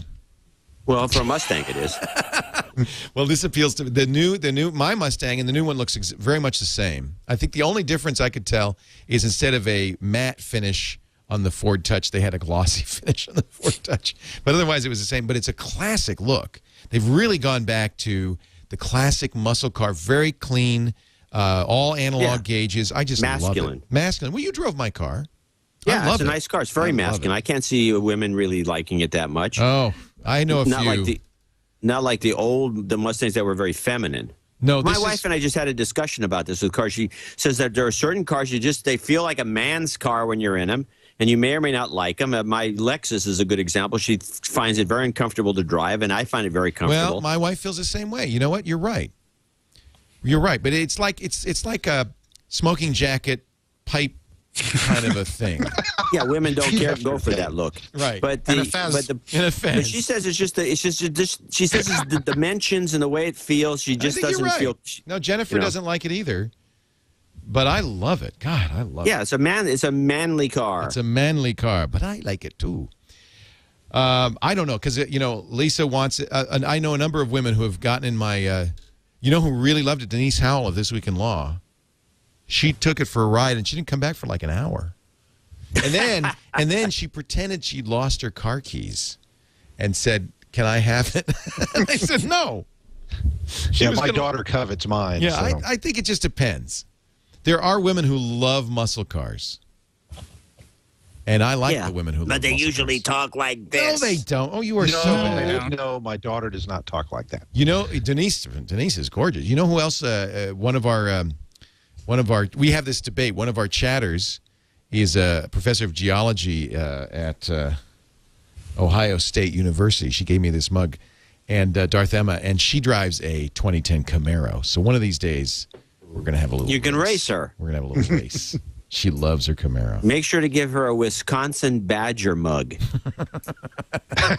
I have a Badger bristle brush for my shaving. Is that the same thing?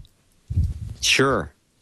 She'll get that joke. Apparently nobody else did. It's very bad. iPad coming to Verizon October 28th. But don't get your hopes up. It's kind of a bad deal. It is a Wi-Fi iPad bundled for $120 extra with a MiFi that is locked down to it, and a bandwidth deal that is not spectacular. But it is a deal with Verizon. Do you think it's a harbinger of things to come, Harry McCracken? Well, yeah, I mean, it definitely sounds like it's a hint at what might be happening soon. I actually have an iPad and a Verizon MiFi, which I love together, but I love them because I can use the MiFi with all my other devices too. And I did not realize until you just mentioned it that the one you get with the iPad is locked to it. That's kind of silly compared to the AT&T one. Yeah. You could probably spoof the MAC address, I bet, with other devices and end up you would connect to it. Yeah, because Clear does the same thing. The Clear has an I. Right, the Clear, yeah. Yeah, and you can spoof it. Mm-hmm. Yeah. LA Times is reporting that Steve Jobs invited Mark Zuckerberg to dinner at his house and a stroll. Dinner and a stroll. This is what the Times said. Ooh, a stroll. Stroll. Was he hitting on him? What's the deal? If it was a stroll, it certainly wasn't through the public streets. It must have been in the backyard. Apparently, the discussion, according to the Times, was over Ping, Apple's social music service, which is blocked currently by Facebook. Apple reportedly spoke to Facebook for 18 months trying to work out a deal with Ping, launched it with Facebook Connect, and Facebook pulled the switch and said no.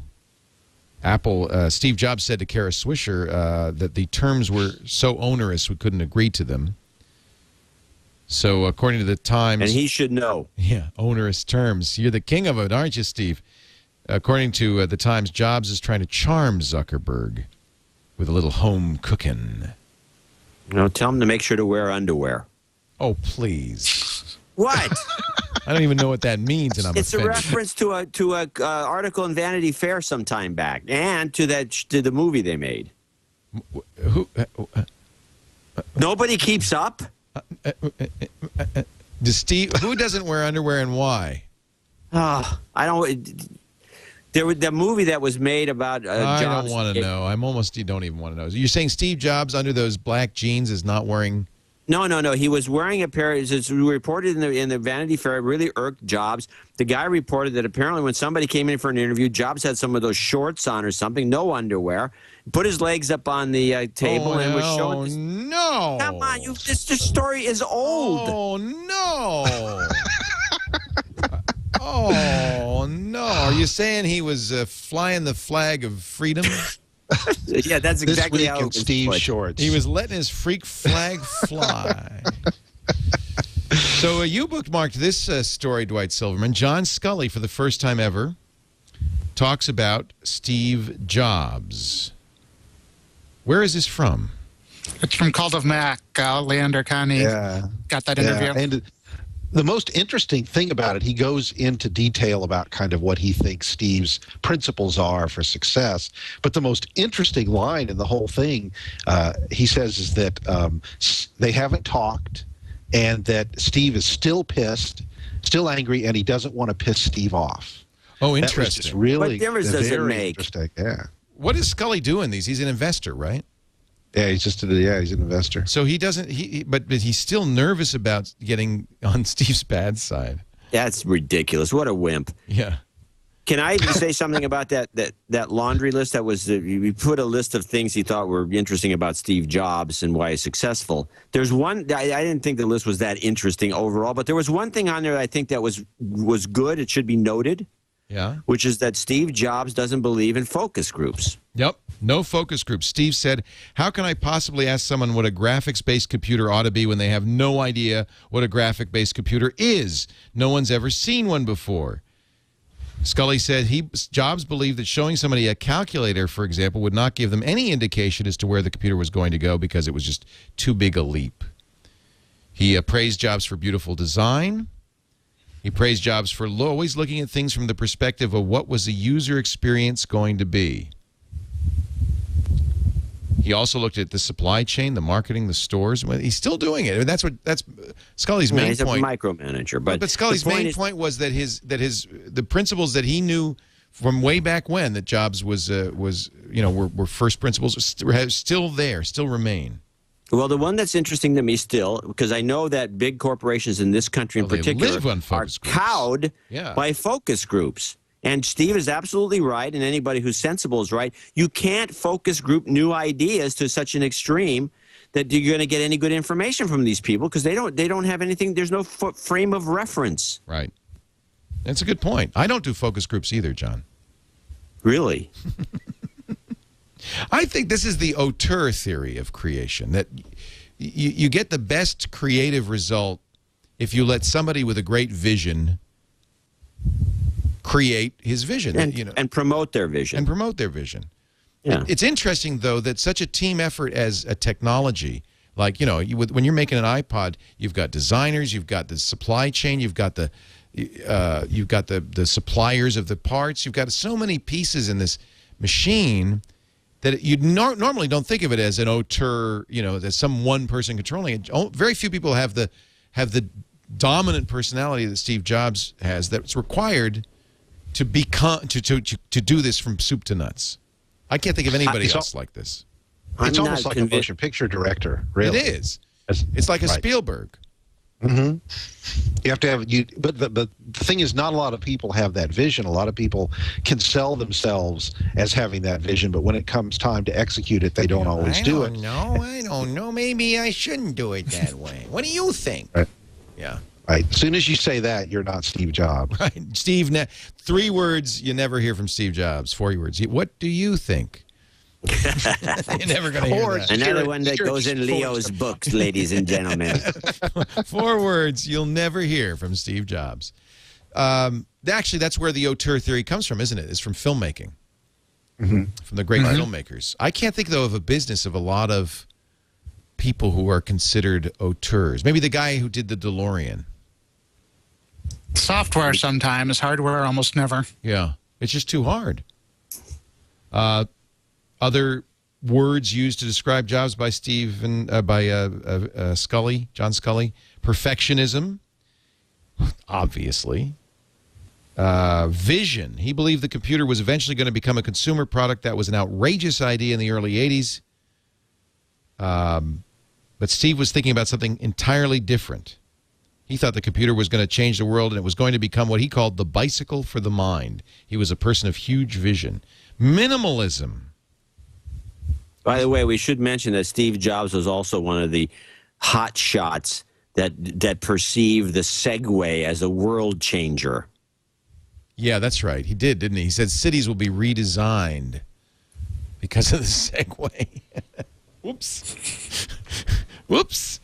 Well, you can look. I don't think anybody's ever said Steve hasn't made some mistakes. I think let's see, the Cube. Next was a mistake, really. I mean, he really insisted that people. How many Next Cubes were sold? Thousands. It was like in the low tens of thousands or something. Yeah, it was a product that never took off. By the way, I never thought the operating system on the Mac today is Next. Well, that's true. Sorry, John. It's Next Step. No, that's fine. But I'm thinking that the Cube I thought was a beautiful piece of equipment. It just had some flaws, manufacturing issues. The G5 Cube, which looked a lot like the Next like a cube that you thing in the top, and you look like a toaster. That one. Hire the best. That's true. Sweat the details. On one level, he's working to change the world, the big concept. At the other level, he's working down at the details of what it takes to actually build a product and design the software, the hardware, the systems design, eventually the applications and peripherals. He was also adamantly involved in the advertising, design, and everything. Go ahead, Harry. I was just going to say, one of the great unanswerable questions of computer history is what would have happened if Jobs had never left? Would he have not learned from the Next experience? Right. And therefore had problems, which he didn't when he came back, maybe a little bit humbler? Or would he have accomplished even more, even quicker? So you didn't have this long period where Apple was nowhere near as being as much of a force in the industry as it was during Jobs Regime 1 and Jobs Regime 2. I have to say, I think Next could have happened in another dimension. We need Philip K. Dick to write that story. I have to say, I think Next was actually really important for Jobs. It slapped him around a little bit, didn't it? And it's also where he got the new vision for the Mac. He met Avi. If he had not gone off, he would not necessarily have. We wouldn't have kind of OS 10 the way we do today. Yeah. And I think it also was the beginning of the end for their souring relationship with Adobe. Oh God, that's just Steve still hates Adobe. Credit, by the way, you mentioned it, Harry, but I want to make sure we give full credit to Leander Kahaney, who got this interview with John Sculley at an airport. Yeah, Leander told me about it. I think he did a little bit a while ago, and my eyes opened kind of wide when he said he got that, because John Sculley is this figure which, no matter what you think of him, he was at one of the truly monumental points in tech history, and he saw stuff that he has not written about much other than in his book, which he did 25 years ago, I think. Right. So kudos to Leander, and it's in the Cult of Mac website, cultofmac.com. Is he doing that himself now? He's not at Wired anymore? He left Wired. He kind of did what I did. He's working on his own site full time, and he has some freelance contributors, and he's getting to do his own thing his own way. We gotta get Leander on our on Mac Break Weekly. I like Leander. Yeah. So I have to throw something in. Somebody in the chat room suggested. What's that? Well, now we got to target a Spindler interview. Herr Spindler and Gil Emilio. Yeah, Emilio apparently has talked, and he just says he doesn't have anything good to say. But Spindler would be very interesting. He's the one who used to hide Spindler under the key under his essentially desk. missing, I think. Gil Emilio's book is a fascinating read. Shortly after Emilio left, he wrote a book, and when you read the book, you say, this guy just didn't get it, which I don't think was his intention.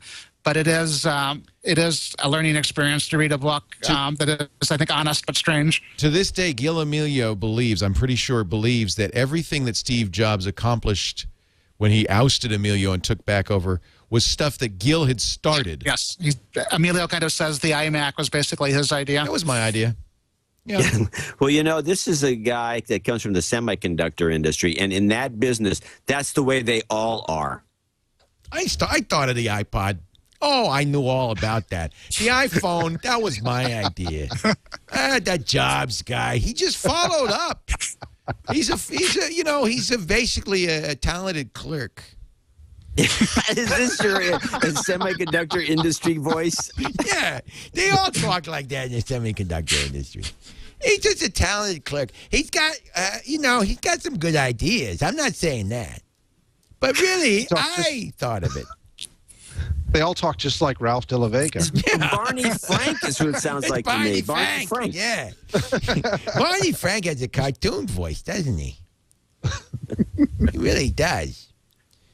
Deleted Facebook photos. Not deleted. Credit to Ars Technica for discovering this. Facebook spokesperson Simon Axton checked back in with Ars, saying, well, that's a CDN problem. They're caching those photos, but we're gonna delete them soon. So don't worry, it's okay. The adenoidal middle manager at a software company. That's how Facebook talks. Privacy watchdog uncovered a government memo that encourages federal agents to befriend people on a variety of social networks to take advantage of their readiness to share and to spy on them as a result. This is a Freedom of Information request. The government released a handful of documents, including a May 2008 memo detailing how social networking sites are exploited by the FDNS. I never heard of this. The Office of Fraud Detection and National Security. I don't even know who that is. Yeah. Agents are encouraged to take the opportunity to reveal fraud by poking around in people's profiles and see whether they're in valid relationships or attempting some other kind of fraud to get into the country. Once a user posts online. Go ahead. This falls into the category of course they are. I think that would be. I guess so, huh? Yes, of course. You know, if you're putting this information out in a public profile and law enforcement's going to be interested in it, then of course they're going to do that. I'd be surprised if they weren't. I like the headline in on the Law and Disorder section of Ars Technica. Government relies on Facebook narcissism to spot fake marriages and fraud. Jackie Chang. And the photo's great, too. Yes. It's Lieutenant Drebin, and it looks like he's reading the Facebook newspaper. Yeah, Drebin. Why, yes. Nice beaver. Marissa Meyer has a promotion. I thought it was a demotion. She, I hear you siloning, Mr. Dwight Silverman. Who knows? Plug and unplug. Plug and unplug. Plug and unplug. Plug and unplug. Look at it. He's running. He's scrambling.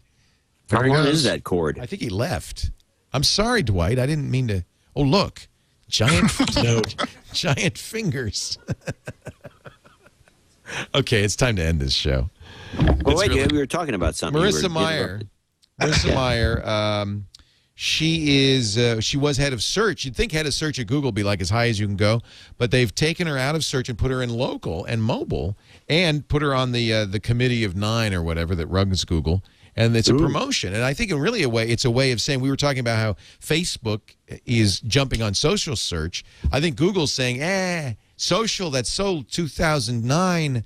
We're going to do local and mobile search. That's the future. They're really open about that. Anytime you go to any Google event, they say that the future of Google is a future that's focused around mobile stuff. So I think putting Marissa Meyer in charge is putting somebody who's been a key person in the past of Google into the thing where they're basically putting their major bet moving forward. Yeah.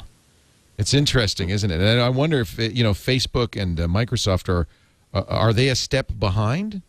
Facebook's doing local, too. They're doing places, so they get it as well.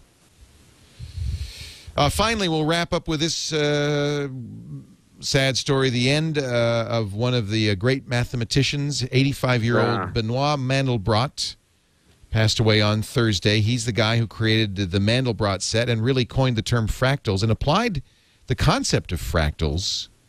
And you know the scary part, Leo? What's that? That there's a fractal involved in this. It says we're all going to die. Yeah. That's a fractal? Yeah, to people who are into fractals, that's hilarious. Really? That was a fractal joke. It was a fractal joke, but it got no laugh from this crowd, which is the way it's been all day. I'm just not apparently up on higher order mathematics, that's all. But I would like to end the show with Jonathan Colton's song about Benoit Mandelbrot. Before we do, I want to thank Harry McCracken for being here. Technologizer.com, Harry. My pleasure. Great job. We love the Technologizer. A great place to go to find out what's going on. Deep, thoughtful writing about technology. Also, you gotta if you want to know what's going on in technology, you gotta read the link roll at blogs.cron.com/techblog, and Dwight's posts in between add the insight that make all the difference in the world. We love having you on, Dwight. Thanks for joining me today. I really appreciate it. Thanks for having me, Leo. This is always a blast. Always fun to do. Great show. Really great show today. I really enjoyed it. No thanks to John C. Dvorak, however. I'm just teasing. John is the man behind TWiT. And ChannelDvorak.com proves it. If you go to Channel Dvorak, you can see what John's up to. Are you missing on Wednesdays? Are you missing the Cranky Geeks thing? Do you mind not doing that anymore? Is that kind of... Show, we're going to start something up this week. We'll let you know. Well, if anyone is subscribing to the old Cranky Geeks feed will get something. You're kidding. So you took over the feed? Well, the feed has been coming out of Mevio. We're just going to do something out of there. Oh. It's not that hard to do. There's actually a couple of different feeds, but so will it be a tech roundtable featuring important journalists involved in technology discussing the week's events? That would be unique. Will they be cranky? Well, everybody's cranky when they're around me long enough. John also does a great show called No Agenda. It only costs you $333.33 to be a producer of it. I invite you to check it out at noagenda. Is it .com? noagendashow.com. Okay. And ChannelDvorak.com has it. And you can also go listen to us live on the stream at noagendastream.com, which is also good. It's so much more fun to listen live. Well, you're the one that talked us into it. Leo, I'm just following your lead. I love live. Do we have, Eileen, do we want to promote anything coming up? We think we might have John Perry Barlow for a special one-on-one on Wednesday. We're waiting to hear from him. We had a great interview with Wozniak, which is on the specials feed, twit.tv/specials. You can watch us do this show every Sunday live, 3 p.m. Pacific, 6 p.m. Eastern Time, 2200 UTC. At live.twit.tv. Do discuss in the background in the chat room. We follow the chat room, and it's really a good thing to have. You kind of my brains externalized. irc.twit.tv. And if you miss the show live, you can always subscribe at twit.tv And we have audio and video versions available. Thanks, everybody, for joining us. We'll see you next week. Another TWiT is in the can.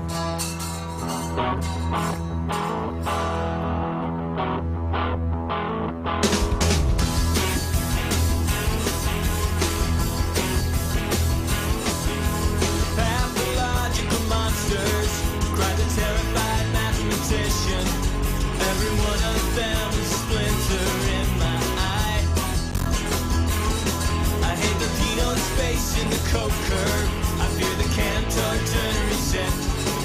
The Sierpinski gasket makes me wanna cry. And a million miles away, a butterfly flapped its wings on a cold November day. A man named Benoit Mandelbrot was born.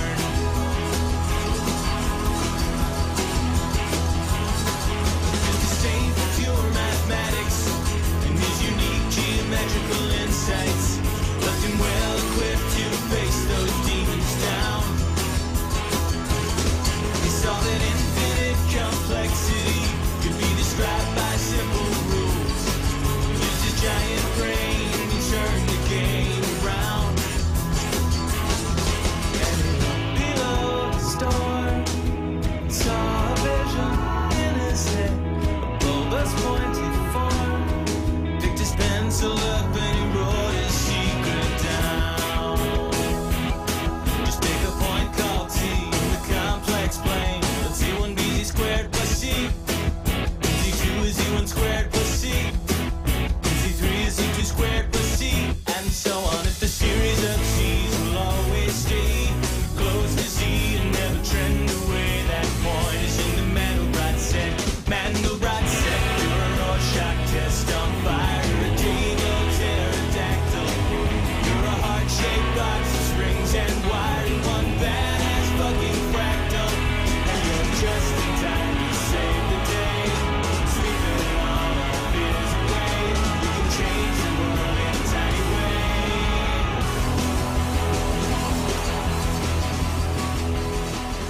Oh, by the way, if any of you are mathematicians and you're just waiting anxiously to come up to me afterwards and point out the fact that the equation is not quite right, that I actually described the Julia set and not a Mandelbrot set, I already know that, so you don't have to come up with that. This is amazing.